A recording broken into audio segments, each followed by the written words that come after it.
배다닉 교회 교사가 되기 위해 강의를 들으시는 여러분들 환영하고 축복합니다. 저는 배다닉 교회 교육 목사 성혁재 목사입니다. 이렇게 영상으로 강의를 듣게 되겠지만 곧 다시 배워서 만나서 이야기도 나누고 또 말씀도 나누고 같이 기도하며 함께하는 좋은 시간들이 되기를 바랍니다. 오늘 제가 맡은 강의는 나는 배다닉 교회 교사다라고 하는 제목의 강의입니다. 우리가 교사가 되는데 어느 교회에서 되는 걸까요? 바로 배다닉 교회에서 되는 것이죠.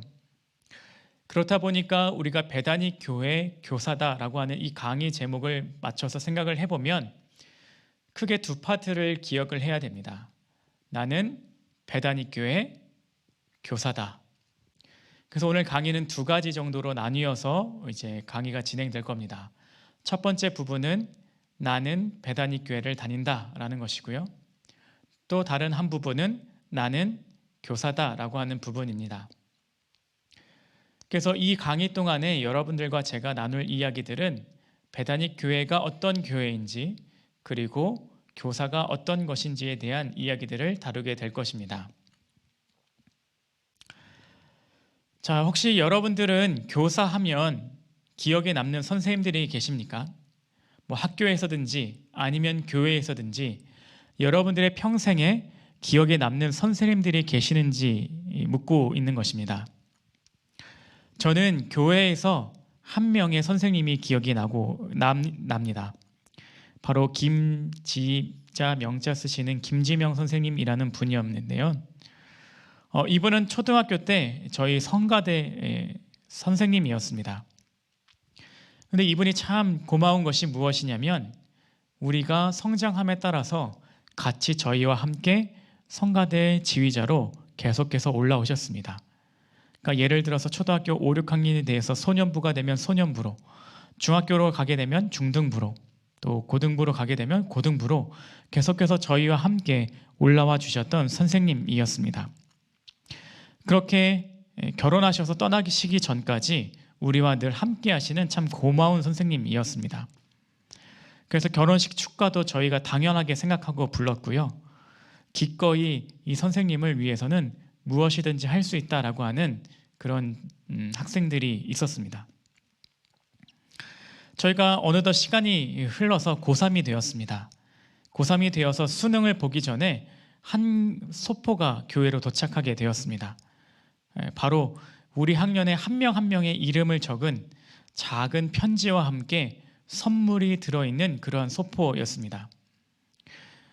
그렇게 한 명 한 명의 이름을 잊지 않으시고 기억해 주셔서 작은 선물과 손편지를 우리에게 보내주셨던 것입니다. 혹시 여러분들이 교사가 된다라고 했을 때 어떤 교사가 되고 싶다라고 하는 생각을 갖고 시작하셨을까요? 여러분들에게 어떤 교사가 되고 싶다라고 하는 좋은 예들이 있었으면 좋겠고요. 혹시 그러한 예가 생각이 나시거든 여러분이 아이들에게, 여러분들이 각자 맡겨질 아이들에게 그러한 선생님들이 되기를 바랍니다. 평생에 기억에 남는 교사가 되어주시기를 바랍니다. 자, 아까 말씀드렸듯이 이 강의는 두 가지 파트인데요. 바로 첫 번째 파트인 배다닉 교회라는 것을 생각해 보고자 합니다. 자, 우리 배다닉 교회는 1964년 이때부터 역사를 가지고 있습니다. 머릿돌은 64년 6월 26일 이렇게 되어 있습니다만 1월 12일 구로 중앙교회라는 것이 개척이 되었습니다. 그래서 6월에 성전 건축 기공 예배가 시작이 되었고요. 그리고 69년에 2차 성전 증축 공사를 시작하게 되었습니다. 그렇게 해서 70년대 들어서게 되었을 때는 교회의 성장기라고 부르는 시기를 맞게 됩니다. 71년에 9월 2차 성전 완공을 이루었고요. 74년도에는 예배 인원이 1000명을 돌파하고 76년에는 3부 예배 지금처럼 드리기 시작을 했던 것 같습니다. 그리고 한국교회 최초 대형 버스 구입 이 내용이 쓰여져 있는데요. 이게 얼마나 큰 충격의 일이었냐면 제가 듣기로는 이때 교회에 대형 버스가 도입된 첫 번째 교회가 우리 교회라고 합니다. 그래서 이때 당시에 에피소드가 무엇이냐면 이 구로 지역에 있는 모든 학생들을 태워서, 교회 다니는 모든 학생들을 태워서 저 교회 버스에 태워가지고 아이들 학교를 다 등교시켜주었다라고 하는 이야기를 들었었습니다. 1980년대에 들어서는요, 교회 지속적인 부흥기를 맞이했습니다. 교인 수가 2,000명을 돌파하고 성전 증축을 또 시작했고 84년도에 봉헌을 하게 됩니다. 또 교회에서 신앙생활 하시다 보면 기도원 이야기들을 많이 듣게 되실 텐데, 여주 기도원이라는 것을 우리가 갖고 있었습니다. 그게 83년도에 기도원 부지를 매입했고, 이때부터 모든 여름 수련회, 신년성회, 이 모든 것들은 다 이 여주 기도원에서 이루어졌다고 합니다. 그래서 그곳에서 많은 믿음의 역사들을 이루었다고 합니다. 1990년대는 세계 속의 구로중앙입니다. 곽전태 초대 담임 목사님께서 감독회장에 취임하셨습니다. 이 감독회장이 무엇이냐면 우리 감리교회잖아요. 이 감리교회의 전체 수장이라고 보시면 됩니다. 그래서 한국 감리교회 전체 수장인 감독회장을 역임하시고, 교인 수도 1만 명을 돌파하고 또 여러 곳에 선교사를 파송하며 열심히 하나님의 말씀들을 또 선교하는 그런 교회로 성장했습니다. 2000년대는 새로운 도약기입니다. 2000년에 곽주한 지금 담임 목사님께서 취임하시고 2001년도에 현 위치로 교회를 이전하게 되었습니다. 그 이전에는 어떤 곳에 있었냐면, 지금 우리 길 건너에 있는 구로시장이 있는데요, 그 안쪽에 가시다 보면 지금은 구로시설관리공단이라고 하는 곳이 있습니다. 거기 주차장 있는 부지, 또 그 시설관리공단 건물, 여기는 교육관이었다고 하시더라고요. 거기에 교회가 있다가 2001년도에 지금의 위치로 이전하게 됩니다. 이것은 그냥 여담이지만 우리 교회가 그전에는 용궁 예식장이라고 하는 예식장이었다고 합니다. 그래서 곳곳에 아직도 예식장의 흔적들이 남겨져 있는데요, 여러분들이 한번 둘러보시면서 그 흔적들을 발견하시는 것도 재미가 되실 것 같습니다. 그리고 2005년도에 베다니 교회라고 하는 이름으로 현재 지금의 명칭 그대로 바꾸게 되었습니다. 자, 그리고 나서 2010년대 되었는데요. 자, 2010년대는 무엇이라 기억이 될까요? 어찌 보면 2010년대 또 2020년대는 현재 진행형 가운데 있습니다. 그 역사의 현장 속에서 우리가 같이 믿음의 역사들을 잘 써갔으면 좋겠습니다. 그래서 우리가 함께하는 신앙, 또 함께하는 교육, 이 모든 것들을 통하여 이 베다니 교회가 온전하게 하나님의 역사를 드러내는 믿음의 공동체로 기억되기를 바랍니다. 자, 우리 교회학교에 대해서 이야기를 해보겠습니다. 교회학교는 교육부라고도 부릅니다. 그러니까 교회학교, 교육부 이렇게 말을 부르셔도 다 교회 안에서는 통용이 되기도 합니다. 자, 그렇다면 궁금하지 않으신가요? 왜 교회학교라고 부를까요? 근대 산업화 이전에는요, 모두 다 가정에서 부모님께 교육을 받았습니다. 근데 근대화되고 산업화되면서 아버지들의 가정에 집중하지 않고 돈을 버는 일들이 생기게 되었습니다. 그러다 보니 자녀의 모든 교육의 책임이 어머니에게 집중되었죠. 그러니까 어머니 역시 사실은 역부족인 상황들이었습니다.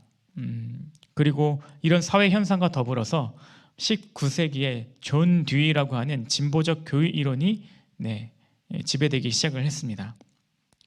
그래서 사회를 지배한 이 존 듀이라고 하는 사람의 교육 이론은 교회에도 들어오게 되는데요, 교육 시설을 확충하고 커리큘럼을 재편하고 교사 양성하고 연령별 클래스로 다시 한번 편성하고 학습센터들을 설치하고, 그래서 뭔가 체계적으로 연령들을 구분하여서 아이들을 교육하고 하는 시스템들이 바로 이 근대 산업화 시기부터 시작되게 되었습니다. 우리 교회에도 교회학교 제도가 도입이 되었죠. 그래서 교회학교의 편성, 우리 교회학교는 교육부는 총 4개의 교회학교로 되어 있습니다. 몇 개요? 바로 4개로 교회학교가 편성됩니다. 첫 번째는 미취학 아동들입니다. 그리고 이것을 1교회학교라고 부릅니다. 2교회학교는 초등학생들을 말하고요. 3교회학교는 중고등학생을 말합니다. 또 특별교회학교라고 있는데요. 이 목적에 따라서 특별교회학교 이렇게 나누게 됩니다. 이렇게 실제로는 4가지 교회학교가 있지만 우리가 편의상 관리할 때는 3가지 교회학교로 구분합니다. 1교회학교 미취학 아이들, 2교회학교 초등학생, 3교회학교의 중고등학생과 특수의 목적에 따른 그런 사역팀들까지 합쳐져서 3교회학교 이렇게 부르게 됩니다. 그래서 여러분들이 어떤 부서들을 지망하셨는지는 모르겠지만 여러분들이 지망하신 모든 사역팀들은 1교회학교, 2교회학교, 3교회학교 혹은 특별교회학교에 속해 있다는 것을 기억하시면 되겠습니다. 자, 먼저 1교회학교에 대해서 말씀을 나눠보도록 하겠습니다. 1교회학교 안에도 주일사역과 주중사역으로 나누게 됩니다. 자, 1교회학교는 영아부, 유치 1부, 유치 2부 이렇게 3개의 부서가 있게 됩니다. 0세에서 4세까지 주일 오전 11시에 4층 영아부실에서 예배를 드리고요. 유치 1부는 미취학 아이들 연합 예배입니다. 그래서 주일 오전 9시에 무지개 2실에서 예배를 드리고 유치 2부는 5세에서 7세까지 주일 오전 11시에 3층 무지개 2실에서 예배를 드리게 됩니다. 자, 이렇게 3가지 사역팀이 주일 사역팀이고요. 주중 사역팀도 있습니다. 주중 사역팀은 태교학교, 아기학교가 있습니다. 봄, 가을 학기로 이렇게 개설이 되는데요. 주스는 이렇게 쓰여져는 있지만 상황에 따라서 다르게 진행되기도 합니다. 그래서 태교학교는 엄마 뱃속에 있는 아이들을 또 산모들을 임산부들을 잘 케어해서 믿음의 아이들로 키워갈 수 있도록 또 잘 준비된 엄마가 될 수 있도록 준비시켜 주고요. 그렇게 태어난 아기들이 온전히 하나님의 사랑을 배워가는 것들을 할 수 있도록 아기학교를 진행하고 있습니다. 자, 그 다음에는 2교학교 주일사역입니다.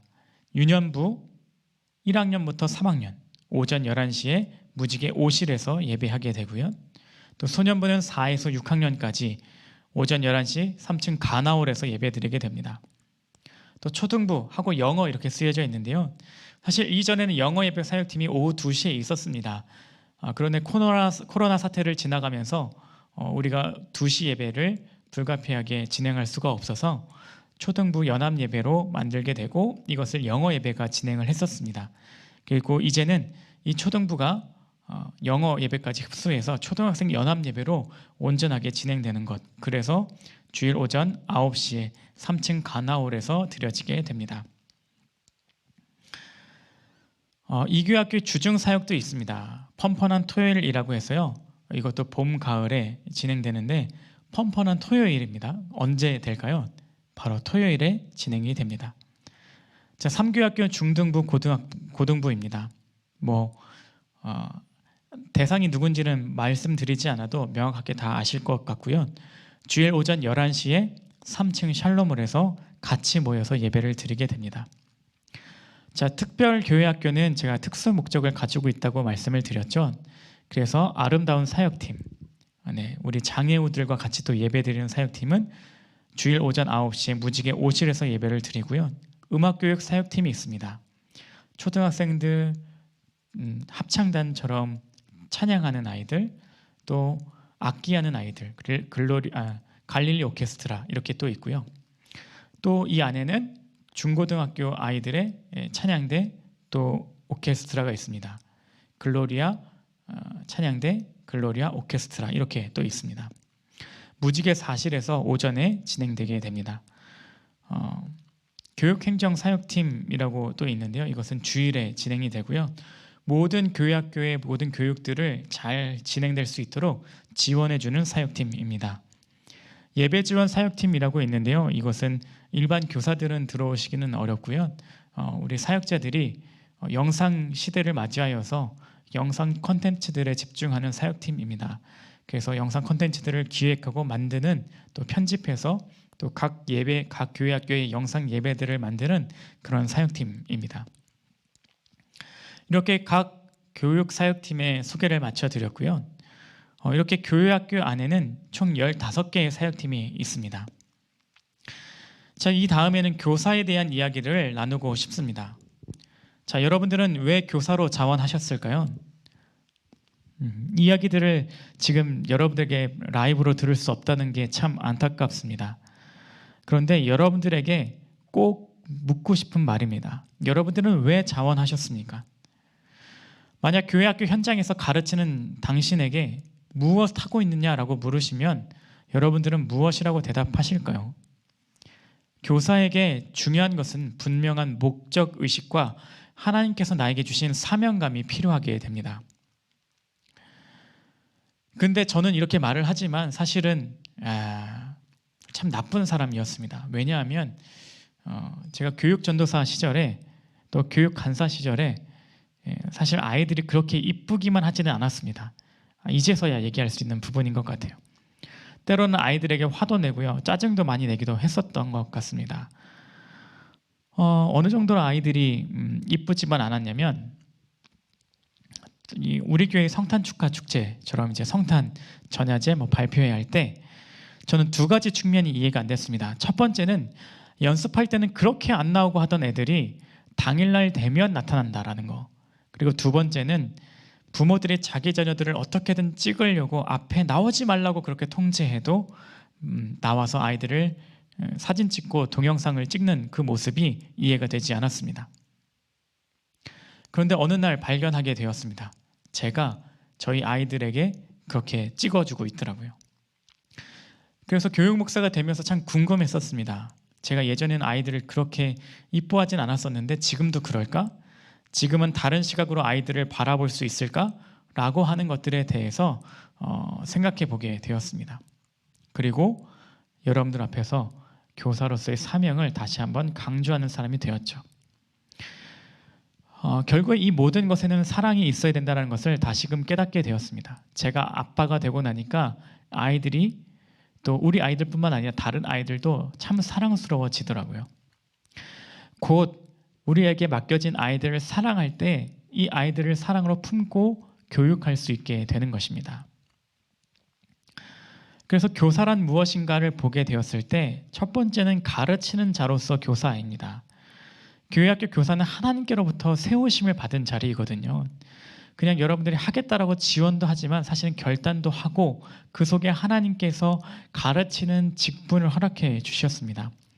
고린도전서 12장 28절에 하나님이 교회 중에 몇을 세우셨으니 첫째는 사도요, 둘째는 선지자요, 셋째는 교사요 라고 되어 있습니다. 우리에게는 복음에 대한 분명한 이해와 확신이 있어야 되고요, 예수님은 누구신지, 나에게 어떤 분이신가에 대한 분명한 대답이 필요하다라는 것입니다.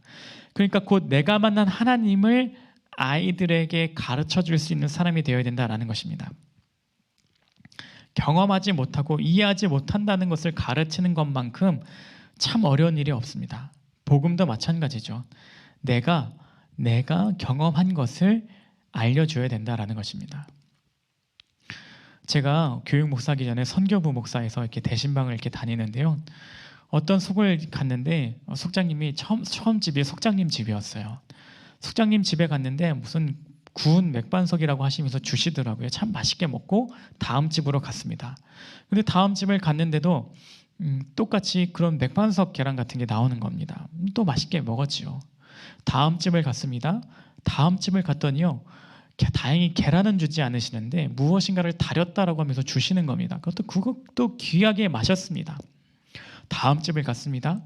또 무엇인가를 다렸다고 하면서 주시는 거예요. 그래서 제가 물어봤습니다. 아니, 어떻게 이 속은 가는 곳마다 이렇게 달인 거, 맥반석 이런 걸 주십니까? 라고 여쭤봤어요.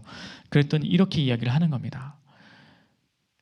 우리 속도원 중에 누가 옥후 중탕기라는 것을 써봤는데 너무 좋더라는 거예요. 그래서 그 옥후 중탕기를 너무 좋다 보니까 속도원들한테 다 홍보하고 다녔대요. 그래서 집집마다 다 옥후 중탕기를 사고 그거를 가지고 저한테 대접을 해주신 거예요. 생각을 해봅시다. 옥후 중탕기에서 그 속도원 중에 처음 써보신 분이 뭐 커미션 받았을까요? 물건 하나 팔았다고 뭐 받았을까요? 전혀 받지 않았습니다. 그런데 내가 써보고 나니까 좋아서 다른 사람들에게 홍보하는 거죠. 여러분들도 그렇지 않습니까? 제 친구들 중에는 벌써 머리가 막 시원하게 벗겨지는 친구들이 있어요. 그 친구들의 고민이 무엇이겠어요? 탈모에 대한 고민입니다. 그래서 뭐 탈모 샴푸가 무엇이 좋냐 이런 것들을 친구들끼리 모였을 때 얘기를 하는데요. 사실 저는 뭐 관심이 없어서 잘 안 듣습니다만 내가 써보니까 좋더라라고 막 자기들끼리 홍보하는 겁니다. 누구한테 돈 받은 것도 아니고 누구한테 강요를 받은 것도 아닌데 말이죠. 삶에서 복음을 전할 때 우리에게 큰 기쁨이 있는 것은요, 내가 복음을 경험했기 때문에 그 복음을 증거하는 것이 기쁜 것입니다. 말씀처럼 우리가 하나님을 경험했던 것을 아이들에게 전해주는 것, 그게 가르치는 자로서의 교사입니다. 내가 무엇을 가르쳐야 될지 모르겠어요. 성경 말씀 잘 모르겠어요. 라고 하셔도 어찌 보면 괜찮습니다. 성경 말씀을 잘 모르더라도 내가 경험한 하나님을 아이들에게도 알려주고 싶다라고 하는 마음가짐 자체가 참 중요한 것입니다. 그 마음가짐을 가지고 아이들을 교육하시는 분들 되시기를 바랍니다. 그런데 우리가 늘 그렇게 불안하면서도 가르치지 못한다고 하는 이유는 무엇이냐면 복음을 말로만 전하려고 하기 때문입니다. 복음을 말로만 전할 것이 아니고요, 여러분들이 경험한 경험, 하나님의 사랑, 그것을 전하시는 마음을 가지고 해보시기를 바랍니다. 두 번째는 직분으로서의 교사입니다. 아까 성경 구절 읽었을 때 세 번째가 교사였거든요. 교사는 결코 지식이나 학문을 가르쳐 준다라고 하는 단순한 그런 자리가 아닙니다. 사명의 자리라는 것이죠. 하나님께서 중요한 직분을 맡겨주셨다는 겁니다. 역할을 맡겨주셨다는 거예요. 그래서 이 역할을 감당하기 위해서 우리가 직분으로서의 교사, 사명, 그것을 기억하면서 아이들을 위해 계속해서 준비를 해야 되는 사람이 되어야 된다는 것입니다. 세 번째로는 미래를 준비하는 사람으로서의 교사입니다. 하나님과의 만남은 바로 오늘 이 자리에서 이루어지는 것이거든요. 하나님 어제도 계시고 오늘도 계시고 내일도 계신 영원한 분이시지만 바로 이 자리에서 만날 수 있도록 아이들에게 하나님을 잘 준비해서 알려주는 교사가 되셔야만 합니다. 내가 미래가 너무 있다라고만 생각하면 대충 준비하게 되거든요.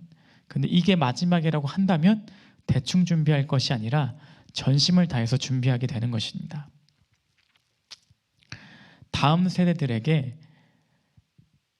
이 시간밖에 없다, 지금밖에 없다라고 하는 마음가짐으로 그렇게 미래를 잘 준비해서 아이들에게 전해줄 수 있었으면 좋겠습니다. 자, 그 다음에 교사의 사명감입니다. 가르치는 일이 사실은 쉬운 것만은 아닐 것입니다. 자, 그런데 여러분들에게 다시 한번 묻고 싶은 거죠. 나는 왜 교사에게 자원하였는가? 나는 이 교사에 왜 자원하였는가부터 다시 한번 기억하셨으면 좋겠습니다. 내가 이 교사에 자원한 이유가 분명히 기억한다면 꼭 여러분들이 이 사명이 떨어지지 않을 것이라 생각합니다. 두 번째는 나의 권리를 포기하는 것입니다. 특히 여러분들이 교사가 된다고 하는 것은요, 자기 시간을 더 쓰셔야만 합니다. 1시간 더 일찍 나오셔야 되고 또 예배도 다른 타이밍에 더 드려야 됩니다. 때로는 내가 이 교사라는 사명을 감당하기 위해서 내가 선호하는 예배가 아닌 다른 시간대 예배도 드리셔야만 하고요. 때로는 직장에서 잠깐 쉬는 그 휴가도 포기해야 될 때도 있습니다. 계속해서 이 권리를 포기하면서 사명을 감당하는 것입니다. 사람은 가치가 있는 곳에서는요, 권리를 포기하게 되어 있습니다. 가치가 있는 것에는 돈과 시간 이런 것들을 아까워하지 않기 때문입니다. 여러분들에게는 이 교사라는 사명이 권리를 포기할 수 있는 가치가 되기를 바랍니다. 어떻게 사명을 가진 교사가 될 수 있을까요? 바로 성령님과 함께 동행하는 교사가 될 수 있을 때 가능하게 됩니다. 하나님께서 도우셔야 된다. 하나님의 내가 할 수는 다 할 수 없기 때문에 성령님의 도우심이 필요하다라고 하는 자세로 하셔야만 합니다. 그리고 우리의 마음을 준비하고 가르칠 것을 준비하셔야만 합니다. 이런 시간들을 통하여서 사실은 나도 발전하는 겁니다. 사실 저는 말을 잘하지 못하는 사람이거든요. 그래서 날마다 이런 강의가 있을 때 말씀에서 설교 강단에서 말씀을 전해야 될 때 엄청나게 고민을 하게 됩니다. 그런데 이것을 준비하면서 저 또한 성장한다라는 것을 배우게 됩니다. 나도 배울 수 있구나. 나도 성장하고 있구나라는 것들을 다시 한번 생각하게 되는 것입니다. 가르침을 위한 교사의 준비입니다. 첫 번째는 신앙적인 것들을 준비하셔야만 합니다. 교회 학교에서 가르침은 일반 사회교육과는 조금 다릅니다. 그것은 바로 신앙 안에서 가르친다라는 것입니다. 말씀을 가르치는 것이고요. 그 아이들의 신앙을 위해서 철저히 성경 연구를 하는 것, 어떻게 하면 더 효과적으로 아이들에게 하나님 말씀을 알려줄 수 있을까를 고민해야 되는 신앙적인 준비가 필요해야 됩니다. 두 번째는 가르침을 위한 준비가 필요합니다. 가르칠 대상에 대한, 학생에 대한 이해가 분명히 필요합니다. 여러분들 회사 다니시거나 하시면서 마케팅이라는 것들을 배우시게 되실 텐데, 가장 기본 중에 기본은 고객을 분석하는 것에 있습니다. 교육의 기본은 대상자를 이해하는 것이죠. 우리 아이들의 삶을 이해하는 겁니다. 무슨 고민이 있는지, 어떤 진로에 대한 고민을 하고 있는지, 어떤 것이 요즘에 어려움을 겪고 있는지, 어떤 것이 기쁜지, 이 모든 것들을 통하여 아이들의 어떤 상황인지 분석하는 것입니다. 그리고 한 사람을 이해하는 것이죠. 그래서 최대한 자주 만나야 되고 많이 만나야 되는 것입니다. 알기 위한 노력이 분명히 필요합니다. 내가 아이들을 아는 것도 중요하고 아이들이 나를 아는 것도 참 중요하죠. 그 다음에는 가르칠 준비를 해야 됩니다. 말씀을 연구해야 되고 나도 읽어야 되고요. 준비할 수 있는 시간과 장소, 자료들을 준비하고 구별할 줄 아는 사람이 되어야 됩니다. 내가 준비하지 않으면 그 시간을 때울 수밖에 없게 됩니다. 때우는 교사가 아니라 진짜 아이들을 교육하고 사랑하는 시간들이 되기를 바랍니다. 그 다음으로는 목표를 삼아야 될 것이 있습니다. 첫 번째는 선한 영향력을 행하는 교사입니다. 존 맥스웰 박사라고 하는 사람이 이렇게 말을 했습니다. 리더십은 영향력이라고 표현했습니다. 그러니까 우리는 주변 사람들에게 영향력을 끼치는 리더십이 있어야 되는데 바로 하나님의 사랑을 통한 영향력입니다. 아까 제가 초반에 말씀드렸듯이 그 선생님 같이 부서를 이동하시면서 또 우리에게 그 수능 편지와 선물을 주시면서 선한 영향력을 행해 주신 거죠. 벌써 그게 20년이 넘었거든요, 저한테는. 그런데도 아직도 기억하고 있습니다. 아직도 그 선생님이 부르면 달려갈 것 같아요. 어떻게 지내셨는지 물을 것 같습니다. 여러분들의 삶에 이런 선한 영향력을 행하는 교사가 될 수 있도록 다시 한번 기억하시고 준비하는 사람들이 되셨으면 좋겠습니다. 두 번째는 재생산의 비전을 두는 교사입니다. 예수님께서 제자들을 훈련했기 때문에 복음이 전해졌거든요. 탈무드에서도 자녀들에게 고기를 잡아주지 말고 고기 잡는 법을 알려주려고 하잖아요. 그러니까 이 아이들에게 하나님의 사랑을 알려주면서 이 아이들이 스스로 말씀도 읽게 하고 같이 기도할 수 있도록 독려해 주시기를 바랍니다. 이 아이들이 스스로 하나님을 찾을 수 있도록 계속해서 관심을 주고 연락해 주셨으면 좋겠습니다. 우리 안에 결단이 있었으면 좋겠는데요. 우리 안에 성장을 위한 자기 자신의 변화가 추구되어야만 합니다. 바로 예배, 드리는 예배와 섬기는 예배를 나누어서 드려야 될 필요가 있습니다.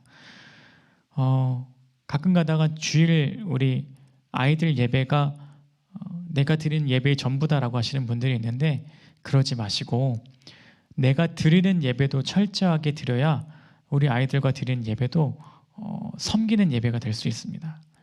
내가 하나님께 드리지 않는데 섬기기만 해서는 언젠가는 고갈될 수밖에 없거든요. 그 다음에 계속해서 말씀드렸듯이 말씀, 성경을 연구하고 또 성경 통독하시는 분들이 되셨으면 좋겠습니다. 그리고 기도, 아이들을 위한 기도하는 사람들이 되셨으면 좋겠습니다. 그 다음에 교제인데요.